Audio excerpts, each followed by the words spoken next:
ভারতবর্ষের মুসলমানরা ভিখারি নয়। আজকে আমাদের দেশের নরেন্দ্র মোদীজি যে রাম মন্দির তৈরি করেছে, বাবরি মসজিদকে ভেঙে দিয়ে জবরদস্তি আমরা সুপ্রিম কোর্টে জিতেছিলাম। সুপ্রিম কোর্টে এ রায় আমরা জিতার পরও আমরা মাথা পেতে নিয়েছি। আজকে যারা ওইখানে রাম মন্দির করেছো, কজন দর্শন করতে যায়, কত টাকা ইনকাম হয়, কিন্তু মুসলমানদের যে কবরগুলা রেখে গেছে তাজমহল, যেখানে বছরে কোটি কোটি টাকা ইনকাম কেন্দ্রীয় সরকার ভোগ করে, কুতুব মিনার বছরে 24 কোটি টাকা ইনকাম সেটা কেন্দ্রীয় সরকার ভোগ করে, লালকেল্লা যেখানে কোটি কোটি টাকা ইনকাম কেন্দ্রীয় সরকার ভোগ করে, পশ্চিম বাংলায় হাজারদুয়ারি মুর্শিদাবাদের বুকে নবাব সিরাজউদ্দৌলা বানিয়ে দিয়ে গেছে, যেখানে হাজার হাজার কোটি টাকা ইনকাম রাজ্য সরকার ভোগ করে। ভিক্টোরিয়া সায়েন্স সিটি, ইডেন গার্ডের মাঠ, এই যে আপনার এয়ারপোর্ট নেতাজি এয়ারপোর্ট, ওটা ওয়াকফ বোর্ডের সম্পত্তি। যেখানে হাইকোর্ট রয়েছে ওটা মুসলমানদের ওয়াকফের সম্পত্তি। ওটা ইডেন গার্ডের মাঠ, কোটি কোটি টাকা ইনকাম করে ভোগ করছে তারা, মুসলমানরা ভোগ করতে যায় না। আর মুসলমানরা মাদ্রাসা মসজিদ তৈরি করবে আর তাদের মাথায় ব্যথা হয়ে যায়। হ্যাঁ, এ বাবা বলুন তো, আমরা কোনো জাতির টাকায় মসজিদ বানাই? কোনো জাতির পয়সায় মসজিদ করি? কোনো আজ পর্যন্ত ইতিহাসে দেখেছেন যে আমরা মসজিদ করতে পারছি না? রাস্তায় দাঁড়িয়ে হিন্দু মুসলমান ডোম ডকল মুচি মেথর কোল ভিল মুচি মুন্ডার টাকা নিয়ে মসজিদ করছি আমরা ইতিহাসের পাতায়? আজ পর্যন্ত হয়নি এবং মরতে দাম তাক কিয়ামত পর্যন্ত হবে না। বলুন ইনশাআল্লাহ, জোরে বলুন ইনশাআল্লাহ। তোমরা রাম মন্দির করেছো, বাধা দিইনি। বাবরি মসজিদ ভেঙেছো, মুসলমানরা ইচ্ছা করলে এরকম বাবরি মসজিদ হাজারো তৈরি করতে পারে। জোরে বলুন পারে না? পারে না? জোরে বলুন পারে না? পারে না? অবশ্যই পারে। তোমরা এক দিক দিয়ে মসজিদ ভাঙবা আর আরেক দিক দিয়ে আমরা মসজিদ গড়ে দেব ইনশাআল্লাহ। প্রয়োজন হলে মুসলমানরা রক্ত দিয়ে হলো মসজিদ তৈরি করেছে, করবে। এই মসজিদ ভারতের জমিনে ছিল, আছে, থাকবে। তোমরা যতই রাম মন্দির বানাও, আমাদের বাবরি মসজিদ এখন সামনে নেই, কিন্তু আমাদের মুসলমানদের হৃদয়ে আছে। কি বলছেন আপনারা বলুন? হৃদয়ে আছে না নেই? যেখানে একবার মসজিদে নামাজ হয়ে যায়, পৃথিবীর কারো বাপের ক্ষমতা নেই সেই জায়গা থেকে মসজিদ সরিয়ে দিতে পারে, নামাজি সরিয়ে দিতে পারে। একবার যেখানে সেজদা হয়ে যায় সেটা মসজিদে পরিণত হয়ে যায়। সেখানে রাম মন্দির হোক, সেখানে জগন্নাথ মন্দির হোক, সেখানে সরো যাই মন তাই হোক, যেখানে একবার মসজিদের নামে সেজদা পড়ে গেছে, কিয়ামত পর্যন্ত সেটা মসজিদই থাকবে, কেউ সরিয়ে দিতে পারেনি এবং কিয়ামত পর্যন্ত পারবে না। এটা হলো আল্লাহর বিধান। জোরে বলুন নারায়ে তাকবীর। যুগের মসনদে যারা বসে আছে তারাও হাজারো চেষ্টা করলেও পারবে না। একটু চিল্লিয়ে বলুন না ইনশাআল্লাহ। এ বাবা, আমি আপনাদেরকে বলতে চাই, মুসলমানরা ভারতবর্ষের জমিনে কত বছর রাজত্ব করেছিল একটু বলা যাবে? 750 বছর। আচ্ছা বলুন তো, মুসলমানরা যদি মনে করতো কোনো জাতি কোনো ধর্ম ভারতের জমিনে রাখবো না, তাহলে এই ভারতবর্ষের জমিনে কোনো জাতি কোনো ধর্ম খুঁজে পাওয়া যেত না। আজ পর্যন্ত ইতিহাস, যারা আমরা যুবকরা স্কুল কলেজ ইউনিভার্সিটিতে পড়ি, যারা বিএ ডিএড করেছেন, ইতিহাসের পাতায় কোনোদিন কোথাও দেখেছেন মুসলমানরা 750 বছর রাজত্ব কালে কোনো মন্দির ভেঙেছে, কোনো গির্জা ভেঙেছে, কোনো গুরুদুয়ার ভেঙেছে, কোনো দেশ থেকে বের করে দিয়েছে, এটা ইতিহাসের 750 বছরের জীবনে নেই। কিন্তু আজকে তোমরা 2 দিনের মসনদ পেয়ে মনে করছে এই করব ওই করব, মুসলমানদেরকে শেষ করে দিব, হত্যা করে দিব। কিন্তু শুনে নাও, মুসলমানকে শেষ করতে পারবে না। মুসলমান ছিল, আছে, আগামীতেও থাকবে। আর একটু কথা বলে দিই, যারা কোরআনকে মিটিয়ে দিতে চায়, ইসলামকে মিটিয়ে দিতে চায়, কিয়ামত পর্যন্ত পারবে না। কেন? মুসলমানরা কোরআনকে সেনার ভিতরে ভরে নিয়েছে। নিয়েছে না নাই? নাই, জোরে বলুন। এই যে 3 জন হাফেজে কোরআন 30 পারা কোরআনকে মোকাম্মাল করে সেনার ভিতরে রেখে দিয়েছে। গতকালকে আমাদের দমকল এসডিও মোড়ের ওখানে কেরাত প্রতিযোগিতা হলো। আপনারা অনেকেই গিয়েছেন, দেখেছেন। এতটুকুন টুকুন বাচ্চা যারা 30 পারা কোরআনকে মোকাম্মাল সেনাতে ভরে নিয়েছে। পৃথিবীর সব শেষ হয়ে যাবে, কিন্তু আল্লাহর কোরআন কখনো শেষ হবে না।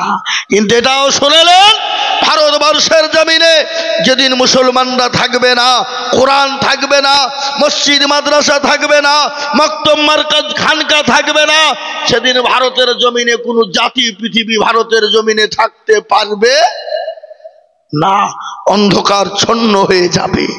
আজকে শুনে নাও, ইসলামকে মিটিয়ে দিতে চাও, কোরআনকে মিটিয়ে দিতে চাও, যারা ইসলাম এবং কোরআন মাদ্রাসা মসজিদকে মিটিয়ে দিতে চাও, আল্লাহ একদিন তাদেরকে মিটিয়ে দেবে। প্যারা নবী, দয়ার নবী, রহমতুল্লিল আলামিন জনাবে মুহাম্মদুর রাসূলুল্লাহ, সকলে বলুন সাল্লাল্লাহু আলাইহি ওয়াসাল্লাম। দয়ার নবী, মায়ার নবী, বিশ্ব নবী কে যখন আবু জেহেল তার সঙ্গীরা বলল, মুহাম্মদ তোমার বংশ নির্বংশ করে দিব, ইসলামকে মিটিয়ে দেব, কোরআনকে মিটিয়ে দিব। আল্লাহ বললেন, নবী আপনি কোনো টেনশন করবেন না, ওগো রাসূলুল্লাহ আপনি কোনো চিন্তা করবেন না, কোনো রকমের কোনো ভয় করবেন না। নবী গো,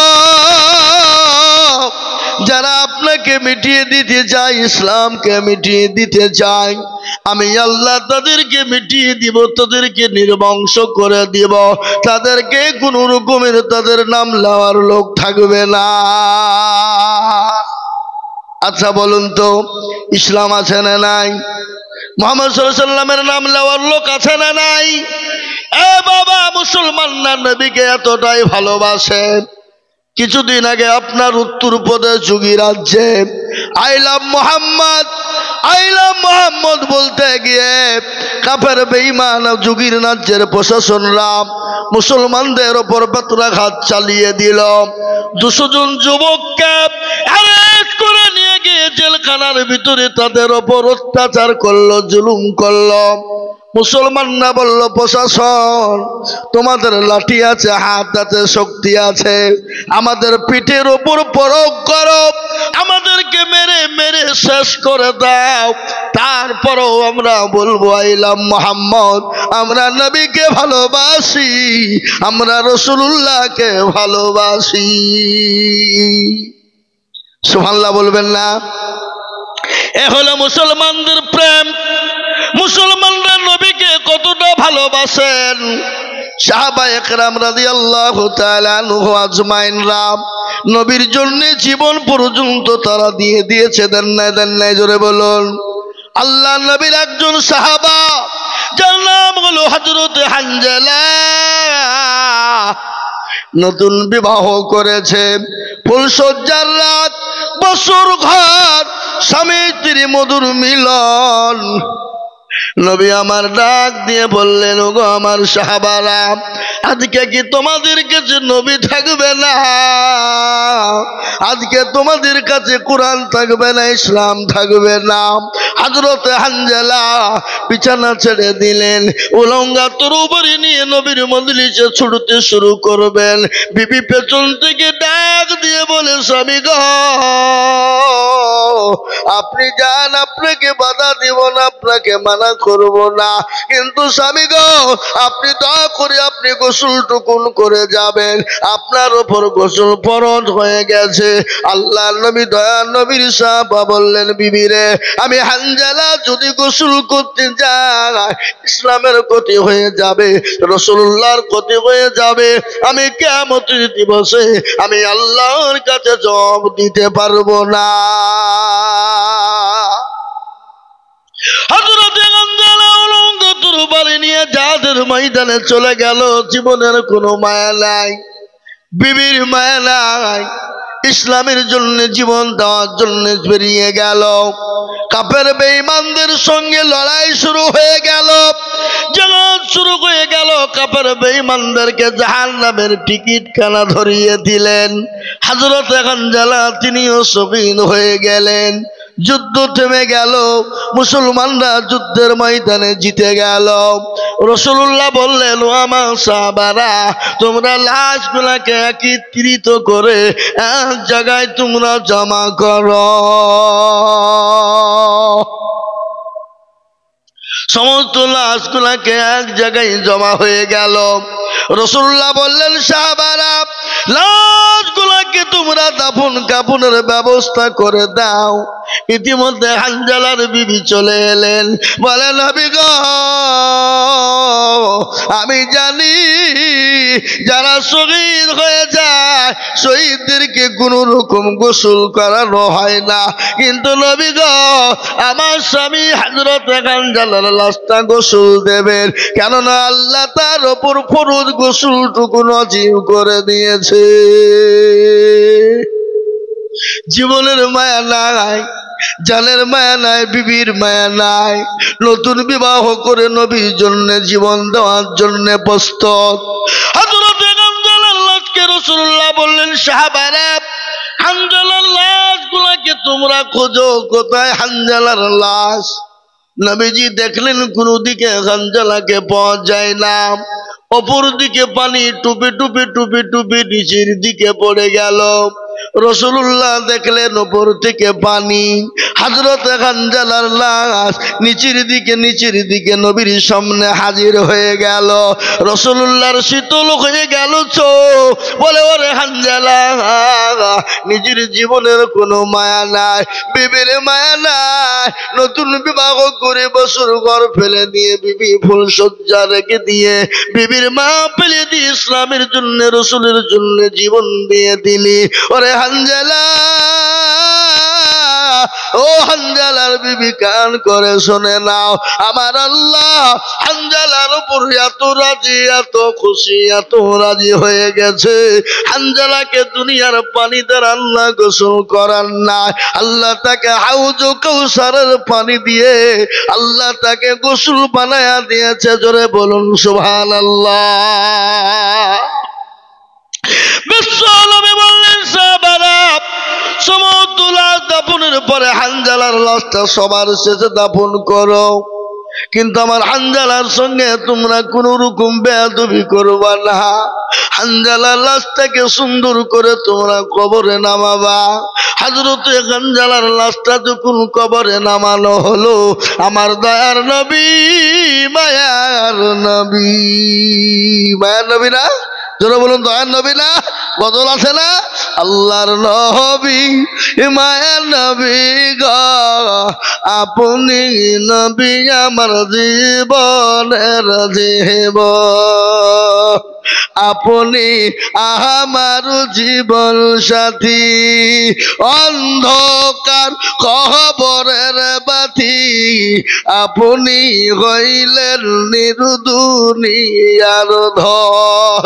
আল্লাহর নবী, মায়ার নবী গো, আপনি নবী আমার জীবনের জীবন, আপনি রাহমাতাল লিল আলামিন, আপনি উম্মতের জামিন, আপনি রাহমাতাল লিল আলামিন, আপনি উম্মতের জামিন, আপনি হইলেন গুনাহগার উম্মতের আপনজন।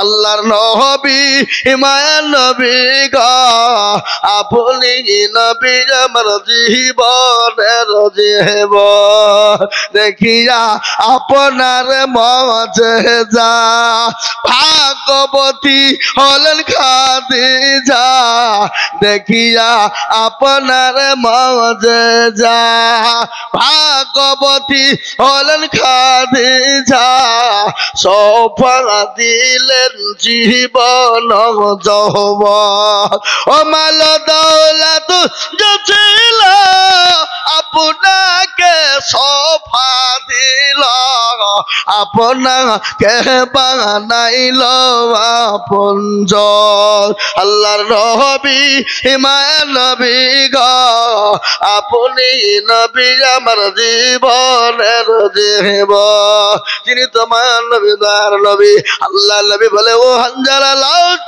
তোমরা দাফন করবা সাবধানে করবা হযরতে হানজালার লাশটা যখন কবরে নামানো হয় আমার দয়ার নবী তিনি মুচকি মুচকি হেসে যায় মুচকি মুচকি হাসছে সাহাবারা বলেন ফিদাকা ইয়া রাসূলুল্লাহ নবী গো হানজালার লাশটা যখন কবরে নামানো হলো